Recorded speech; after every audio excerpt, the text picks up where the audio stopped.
Bonjour, chers téléspectateurs, chers internautes, amis de ED TV. Comme vous le savez, il y a un pseudo coup d'État à Kinshasa qui vient, entre guillemets, d'être déjoué. Et dans cette histoire, il y a eu plusieurs noms qui ont été cités, parmi lesquels le nom du colonel Moké Silibwe, qui est le président par intérim de IFRC. Et nous allons essayer de l'avoir au téléphone pour qu'il nous dise un peu qu'est-ce qu'il en est par rapport à ça et pourquoi son nom est cité dans cette histoire. Suivez.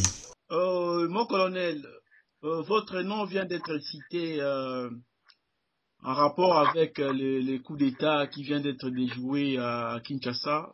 Est-ce que vous avez une déclaration à faire par rapport à ça? C'est bon.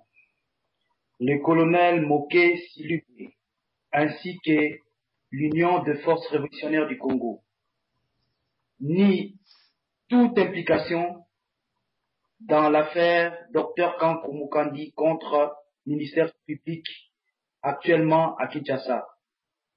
Il n'existe aucun lien entre le colonel Moké et Dr Kankou dans sa préparation de soi-disant coup d'État.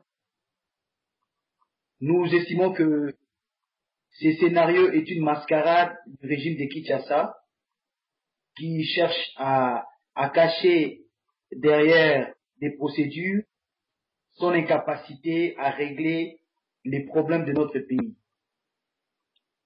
Nous protestons d'autant plus contre cette mascarade que Dr Kankou, soi-disant l'accusé, est directement lié au chef de l'État, soi-disant Kabila. Ok?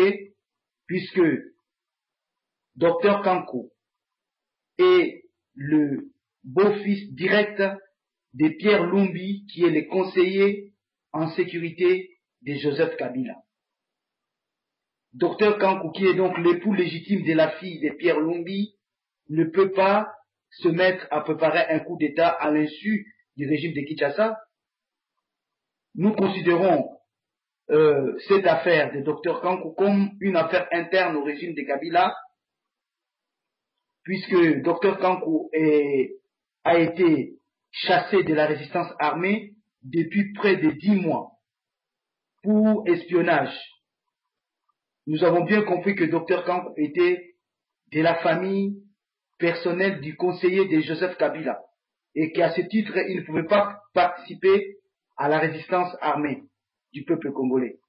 Donc je ne comprends pas comment les responsables d'une opération de coup d'État ne soient pas en contact avec ses complices pendant 10 mois. Donc il s'agit vraiment d'un imaginaire hitchcockien, hein, à l'instar du film de Hitchcock que M. Mouyej est en train de nous dépeindre, puisque le colonel Moké ne peut pas être à la fois à Kinshasa, à Bukavu et en Europe au mois de janvier, mois soi-disant de la préparation du plan de l'opération de Dr Kankou contre Kinshasa. Colonel Moké ne pouvait pas se trouver à Kinshasa puisque nous avions fait la sortie politique de l'Union des forces révolutionnaires du Congo, hein, au mois de janvier. Donc je ne pourrais pas être en même temps en Kinshasa, il m'aurait interpellé. Donc nous estimons que c'est une affaire purement interne, soit à la famille personnelle de Pierre Lumbi, qui est le beau-fils de Dr Kankou, soit un conflit lié au service des renseignements de Kabila, qui utilisait Dr Kankou pour infiltrer les résistants armés en Europe. Voilà. Et qui est pris, qui connaît prendre Dr Kankou n'est pas un résistant pour nous, puisque par plusieurs faits, nous avons découvert qu'il était directement lié à Joseph Kabila. C'est pour cette raison, nous n'avons aucun contact avec lui depuis le mois de juillet dernier. Voilà ce que nous pouvons affirmer aujourd'hui. Et colonel Moké ne peut pas être cité à tous les problèmes de sécurité des Kabila. Je ne peux pas être partout. Voilà. Je ne peux pas être président de l'UFRC, dans d'autres opérations, comme Kabila le fait, à la fois en état président de la République, membre du M23, complice des Dangana. Moi, je ne peux pas être partout. Donc, pour moi, je ne considère pas cette affaire. C'est Joseph Kabila qui doit être aujourd'hui jugé. Parce qu'il est clair qu'il y a un lien entre les crimes des Tangana, qui est à la CPI, et Joseph Kabila. Et connaissez-vous au moins les autres personnes qui ont été citées dans cette affaire? Oui, la connaissance n'est pas un crime. Hein? Joseph Kabila ne connaissait-il pas Tangana? Est-ce que c'est suffisant pour l'inculper aujourd'hui? Le fait de connaître quelqu'un ne veut rien dire. Avez-vous participé dans des réunions avec le docteur Kankou et les autres cités dans l'affaire? Écoutez, il y a la liberté de réunion et la liberté de manifestation. Les autorités de Kinshasa ont peut-être ignoré cela, hein, en interdisant aux gens ne fût-ce que de recevoir Tshisekedi.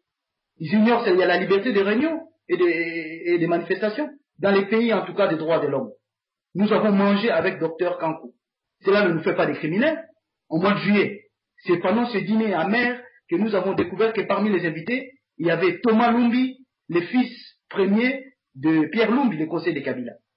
C'est pour ce motif que nous avons décidé de révoquer Dr Kankou parmi nous, puisqu'il ne pouvait pas faire venir à un dîner un des fils des conseillers de Kabila. Et voilà depuis le mois de juillet jusqu'à aujourd'hui, vous n'avez pas de contact ni téléphonique ni par mail avec le Dr Kankou? Écoutez, je me rendrai à Kinshasa si on m'apporte la preuve que j'avais téléphoné ou contacté Dr Kankou. Il n'y a aucun lien parmi nous pendant plus de 10 mois. Alors, il faut arrêter les cinémas. Il n'y a aucun lien. Comment pourrais-je commander une opération sans être en contact avec soi-disant Dr Kankou pendant 10 mois? Alors, c'est vraiment de la supercherie politique. Comment pourrais-je me faire commander par un chirurgien? C'est une opération de combat, le fait de faire un coup d'État. Est-ce qu'on va se faire commander par des chirurgiens? C'est du cinéma, ça. Étant militaire, tout ce qu'ils nous ont présenté comme armes, pensez-vous qu'on peut faire un coup d'État avec ces types d'armes? Écoutez, ça reste à vérifier si ces armes ont été trouvées dans une cache d'armes. En tout cas, ces armes manifestement appartiennent à l'armée ou à la police de Kabila. C'est tout. C'est un pièce qui a été tendu au beau-frère, au beau-fils de Pierre Lumbi pour l'enfermer pour des motifs que nous ignorons. On ne peut pas renverser un régime avec quelques kalachnikovs. Faut pas rêver. C'est pas comme ça que nous voyons la lutte armée ici, non. Et cette histoire-là ne va pas déstabiliser l'IFRC? En quoi cela nous déstabilise? Elle confirme que nous sommes bien cités dans les affaires cherchant à faire partir du pouvoir M. Kabila.